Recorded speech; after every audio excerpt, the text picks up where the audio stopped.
What do you think about Black Americans claiming to be indigenous to the Americas? First of all, indigenous people don't fight or take down other indigenous people.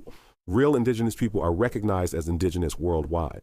As Black Americans and no other Black group in the Americas are recognized as indigenous to the Americas. There is no scientific body, no government, no tribal authority, and no international organization that recognizes Black Americans as indigenous to the Americas. Blackness does not make someone indigenous to a region without genetic or ancient historical connection, but unless they are Afro-Indigenous. Black people and Native Americans all across North and South America did mix after European colonization, but Black people were brought here from Africa. Finding an 1800s record that labels an ancestor as Indian is not proof that the person was Black. It more likely indicates someone of mixed ancestry. By the 1700s, 1800s, Black people had already started mixing with Native Americans and other ethnic minorities in the United States.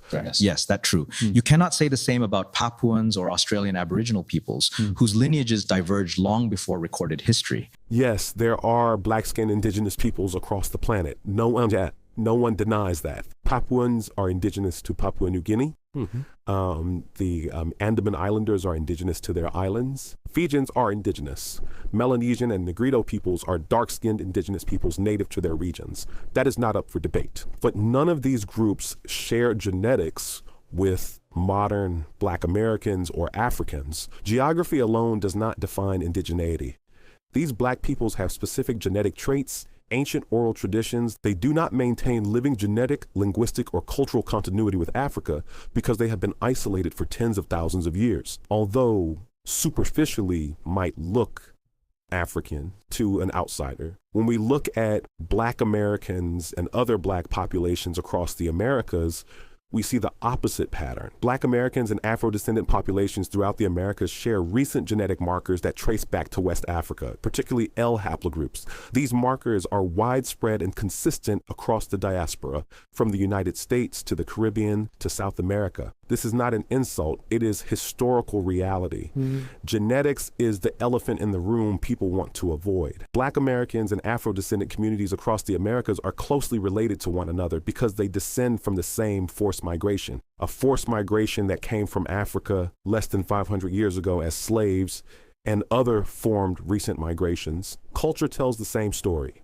Across the Americas, Afro-descendant populations preserved and adapted West African traditions. Religions like Santeria in Cuba, Vodou in Haiti, and Candomblé in Brazil all trace back to West Africa. Food traditions across the Americas, whether in Cuba or Brazil, show clear continuity with West African cuisine. Language patterns, rhythm, call and response traditions, and musical structures persist across the Black African diaspora. Rap, reggae, reggaeton, and Afro-Caribbean music all trace back to shared West African drum patterns and rhythmic systems. Linguistic affinities remain visible today, from Gullah Geechee communities in the United States to Afro-Caribbean speech and song traditions throughout the Americas. These connections are living, measurable, and undeniable. To deny this is not empowering, it is erasure.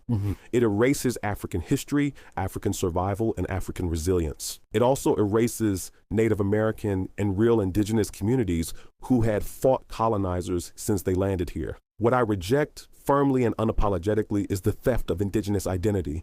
Claiming to be indigenous to the Americas without tribal recognition, without ancestral continuity, without language, without culture, and without historical grounding is not solidarity. It is appropriation. Indigenous identity is not a costume.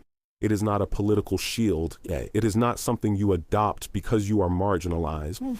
Indigeneity is about continuity to land, community, and nationhood. Erasing indigenous peoples by rebranding yourself as indigenous when you are not, that does real harm. True solidarity respects boundaries, history, and truth, living languages, and cultural systems that tie them directly to the lands they inhabit.